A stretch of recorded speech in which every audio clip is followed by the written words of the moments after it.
Welcome to the Michigan Golfer Show. Join us each week as we explore the people, the places, and the events that shape our great game. I wasn't quite happy with whatever my dad did. He always wanted to do it the best. And then I had my mom saying, if you're not going to do it right, don't do it at all. She made me a person that being a perfectionist makes you miserable in life because nothing's ever perfect. But I always tried to do things perfect because that's what my mom taught me. So you have these two great parents that my mom wanted me to be a lady, couldn't wear jeans, had to look like a lady all the time. Then I had my dad, the tomboy. I went hunting with him, deer hunting, and so I had the best of both worlds with my mom and my dad. But with golf, because of what I loved, and I talk a lot too, so I just enjoyed what was going on in my life. And with my positive dad and my very supportive mom, I really had it all. I mean, I was really fortunate. And I always tell this story because this really describes my father perfectly. I was playing in the U.S. Open in Philadelphia. I wasn't playing good. When you're getting ready for a U.S. Open, you work hard, and because you don't want to have any excuses. And so I went there, and I was ready to hopefully win a U.S. Open. I never won a U.S. Open. I finished second 4 times, which was, I wish I could have won the U.S. Open. I gave 100%. That's important. Whatever we do, give 100%, because when you walk away and you didn't quite reach it, you knew you gave 100%. So after 2 days, I'm missing the cut. I mean, I'm 12 over par. The course has kicked my butt all over the place for 2 days. And I was an amateur still, and I walked off the green, and I was really disappointed in myself. So I had tears in my eyes, and I walked off the green. My dad was there watching me, and he always had a hug for me. He never, like I said, was never negative. So I walked off the green, he hugged me, and he said, "It's okay." He said, "I didn't want to see you at 25 over par anyway." So, I wasn't going to play good that weekend, but he was positive.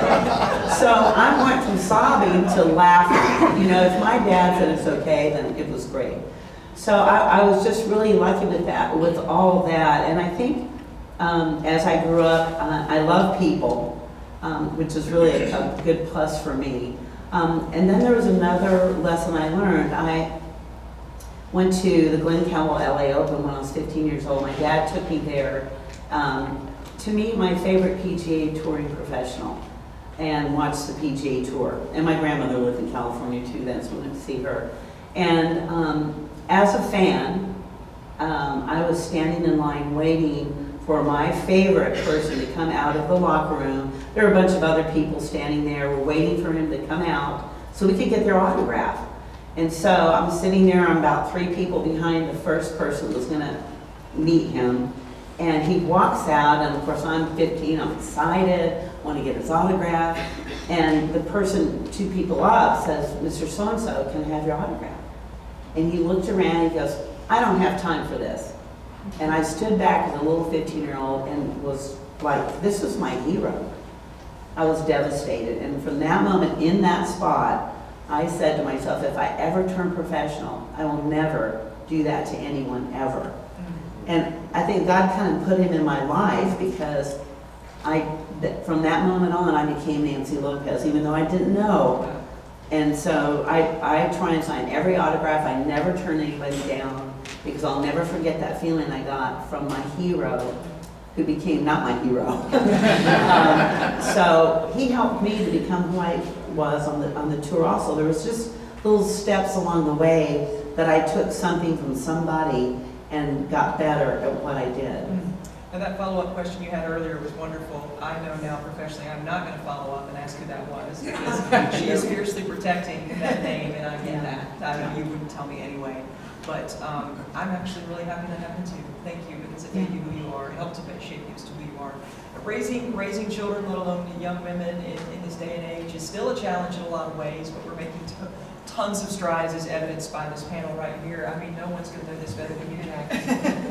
You and Deanna, you're raising 5 daughters, and you've got a starting lineup in the WNBA, perhaps in the future. We do. We've got a lot of basketball there. But I'm sure you're hearing things, adding to your arsenal of gifts to raise these kids. It is, yeah. But how do you balance that to lead your young gals into the promised land, so to speak, of careers and decisions made in the future? Yeah, I mean, I think you hit it on the head. Just staying positive, letting them pursue whatever their dreams are, because they're not necessarily ours.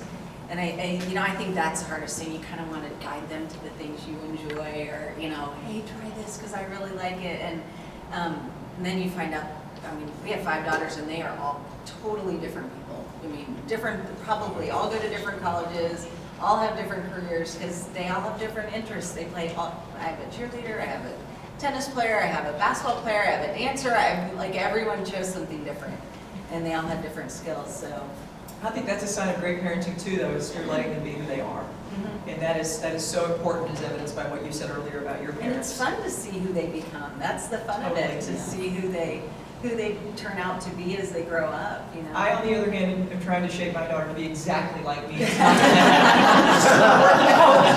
way smarter, way more level-headed, and has zero competitive nature. And is better at everything that she tries that I ever was. I want to start to round out this round table with an important question as it relates to country. We're here at American Dunes, where it's God, country, golf. And thank you so much for the gift of Folds of Honor, Jackie and Colonel Dan. Thank you so much for the gift of us being here. To be able to serve your country, whether you knew it from a young age or not, you did it more beautifully than most, especially as it relates to women. Nora, how do you express the satisfaction and the joy that you have received from, I'll say in air quotes, playing for a higher purpose? Oh my gosh. Wow.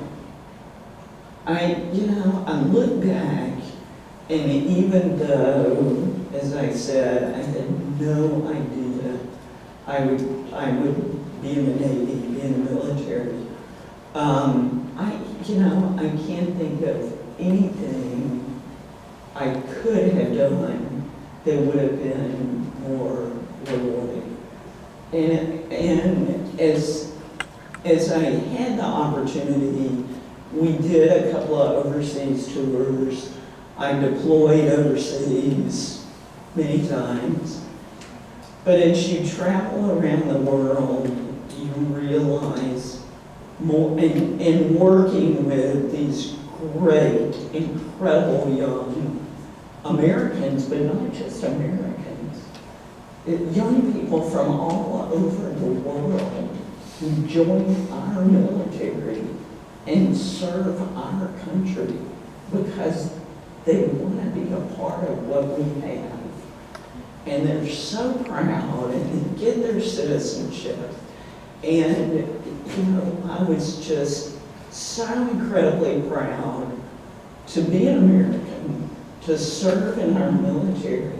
And I look back and I just go, I don't know what I could have done that would have been more rewarding. And so, I'm forever grateful that I fell into and had the opportunity to serve as long as I did, because it's just awesome. And we are forever grateful for your service.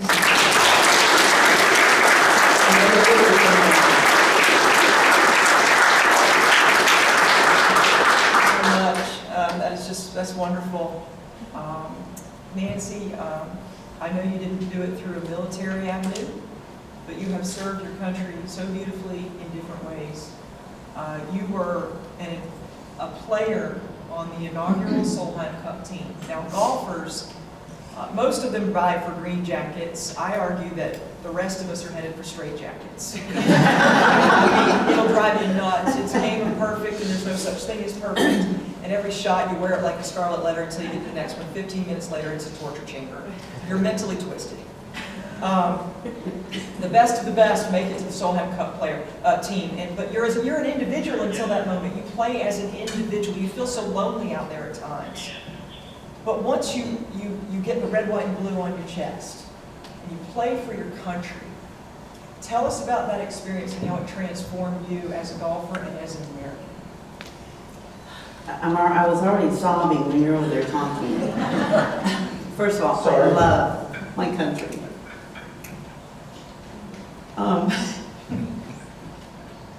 I feel very blessed that I was born here in the United States of America. My flag means so much to me. Military, my husband was in the military, but the freedom that we have, it's not like that anywhere else. Every time I travel out of the country and I come home, I'm so excited to get back here. Being the captain of the United States team, I was captain of the juniors also. I was so proud to be asked to be the captain of any U.S. team. It didn't even have to be golf. To be able to lead my players, make them a team, first of all, because when you're playing golf, everybody's so individual. Now, how do you bring them together? We spend time with each other. Everything I planned was together, and I think, you know, I played all kinds of USA, American songs when they'd wake up in the morning. I had a jukebox out there pretty much playing all these wonderful songs about the US of A. The flag's very important to me. It stands for my whole life here in the United States of America. And all those players that played for me, I know love their country. So when you're playing in a team event like that against the Europeans, you're really fighting for your country. It's not about you anymore. It's about being a team and just working together like a family. And it was really a chore, kind of, because I had to watch each and every player for 2 years. You're captain for 2 years. And you have to watch each player because you've got to figure out, how am I going to bring the best out in that player by watching them and really learning what they're all about. For example, one player, and I won't say who she is, she was very proud of the way she looked in her uniform. And I would always think, you look great today. Well, I got the best golf out of her. And that's what made her great that day. Yeah. But when I played in the first Solheim Cup in 1990 at Lake Nona, I had won 14 tournaments. My partner, Pat Bradley, had won 14 tournaments. And now I'm playing for my country. And I'm like, we have to win. We're playing for our country. Even though I played on the LPGA Tour, won a lot of tournaments, but playing for my country, I was so proud to be able to represent my country on that team. Well, a Solheim Cup, there's a lot of strategy nowadays. Now there's thousands of people. When I played in the first Solheim Cup, there were probably family, friends, and a few people, and we didn't really know how to act. So we're on the first tee, and we're nervous. And I'm nervous because I'm playing for my country. I want to win. And the strategy for us, I looked at Pat Bradley and I said, how are you feeling? And she says, I'm feeling nervous. And she says, how are you feeling? I said, I'm feeling nervous. You want to hit first? Okay, so she hit first, which now we try to hit first, but anyway. So every time, as I walked out there, I was a proud American to represent my country, and every shot meant so much to me to be able to hit that great shot. So now I'm a captain in 2005, and I've got this great team. I love wearing red, white, and blue, and it was so great.